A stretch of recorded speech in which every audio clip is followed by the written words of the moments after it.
யாத்திராகமம் அதிகாரம் 6 வசனம் 1. அப்பொழுது கர்த்தர் மோசேயை நோக்கி, நான் பார்வோனுக்கு செய்வதை இப்பொழுது காண்பாய். பலத்த கையை கண்டு அவர்களை போகவிட்டு, பலத்த கையை கண்டு அவர்களை தன் தேசத்திலிருந்து துரத்தி விடுவான் என்றார். வசனம் 2. மேலும் தேவன் மோசேயை நோக்கி, நான் யெகோவா. வசனம் 3. சர்வ வல்லமையுள்ள தேவன் என்னும் நாமத்தினால் நான் ஆபிரகாமுக்கும் ஈசாக்குக்கும் யாக்கோபுக்கும் தரிசனமானேன். ஆனாலும் யெகோவா என்னும் என் நாமத்தினால் நான் அவர்களுக்கு அறியப்படவில்லை. வசனம் 4. அவர்கள் பரதேசிகளாய் தங்கின தேசமாகிய கானான் தேசத்தை அவர்களுக்கு கொடுப்பேன் என்று நான் அவர்களோடே என் உடன்படிக்கையையும் ஏற்படுத்தியிருக்கிறேன். வசனம் 5.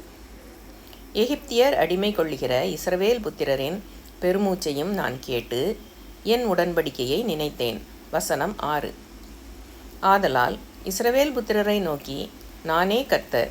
உங்கள் மேல் எகிப்தியர் சுமத்தின சுமைகளை நீக்கி நான் உங்களை விடுவித்து உங்களை அவர்கள் அடிமைத்தனத்திற்கு நீங்களாக்கி ஓங்கிய கையினாலும் மகா தண்டனைகளினாலும் உங்களை மீட்டு. வசனம் 7. உங்களை எனக்கு ஜனங்களாக சேர்த்து கொண்டு உங்களுக்கு தேவனாயிருப்பேன். உங்கள் மேல் எகிப்தியர் சுமத்தின சுமைகளை நீக்கி உங்களை விடுவிக்கிற உங்கள் தேவனாகிய கர்த்தர் நான் என்று அறிவீர்கள். வசனம் 8. ஆபிரகாமுக்கும் ஈசாக்குக்கும் யாக்கோபுக்கும் கொடுப்பேன் என்று நான் ஆணையிட்ட தேசத்தில் உங்களை கொண்டு போய் அதை உங்களுக்கு சுதந்திரமாக கொடுப்பேன். நான் கர்த்தர் என்று அவர்களுக்கு சொல் என்றார். வசனம் 9. இந்த பிரகாரமாக மோசே இஸ்ரவேல் புத்திரருக்கு சொன்னான். அவர்களோ மனமடிவினாலும் கொடுமையான வேலையினாலும் மோசேக்கு செவிகொடாமற் போனார்கள். வசனம் 10. பின்பு கர்த்தர் மோசேயை நோக்கி, வசனம் 11. நீ எகிப்தின் ராஜாவாகிய பார்வோனிடத்தில் போய் அவன் தன் தேசத்திலிருந்து இஸ்ரவேல் புத்திரரை போகவிடும்படி அவனோடே பேசு என்றார். வசனம் 12. மோசே கர்த்தருடைய சன்னிதானத்தில் நின்று, இஸ்ரவேல் புத்திரரே எனக்கு செவி கொடுக்கவில்லை, பார்வோன் எனக்கு எப்படி செவி கொடுப்பான்? நான் விருத்த சேதனமில்லாத உதடுகள் உள்ளவன் என்றான். வசனம் 13.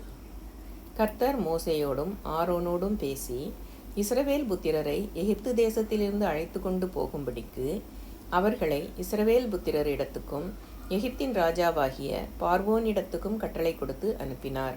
வசனம் 14.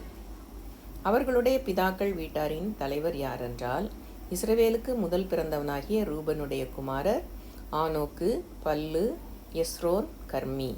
இவர்கள் ரூமனுடைய வம்சங்களின் தலைவர். வசனம் 15.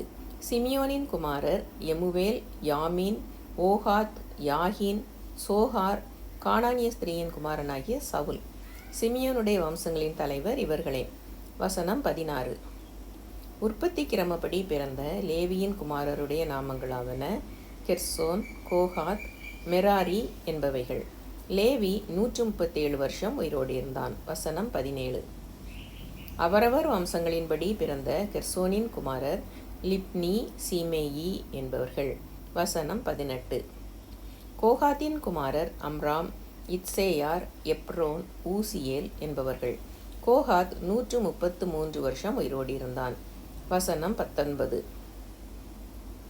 மெராரியின் குமாரர் மகேலி, மூசி என்பவர்கள். அவரவர் சந்ததியின்படி லேவியினுடைய வம்சங்களின் தலைவர் இவர்களே. வசனம் 20.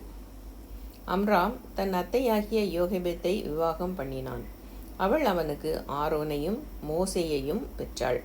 அம்ராம் 137 வருஷம் உயிரோடு இருந்தான். வசனம் 21. இத்சேயாரின் குமாரர் கோராகு, நெப்பேக், சித்ரி என்பவர்கள். வசனம் 22. ஊசியேலின் குமாரர் மீசவேல், எல்சாபான், சித்ரி என்பவர்கள். வசனம் 23. ஆரோன் அம்மினதாபின் குமாரத்தையும் நகசோனின் சகோதரியும் ஆகிய எலிசபாலை விவாகம் பண்ணினான். இவள் அவனுக்கு நாதாபையும் அபியூபையும் எலெயாசாரையும் இத்தாமாரையும் பெற்றாள். வசனம் 24.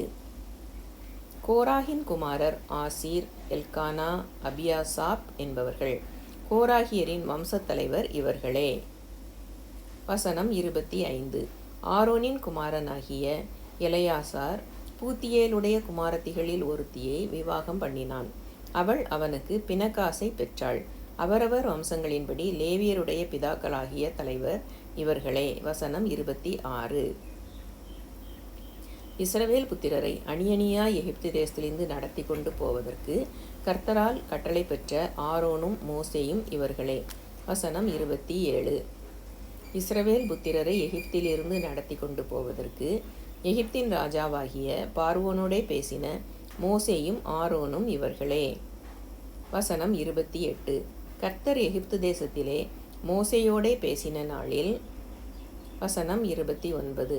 கர்த்தர் மோசேயை நோக்கி, நானே கர்த்தர், நான் உன்னோடே சொல்லுகிறவைகளை எல்லாம் நீ எகிப்து ராஜாவாகிய பார்வோனுக்கு சொல் என்று சொன்னபோது.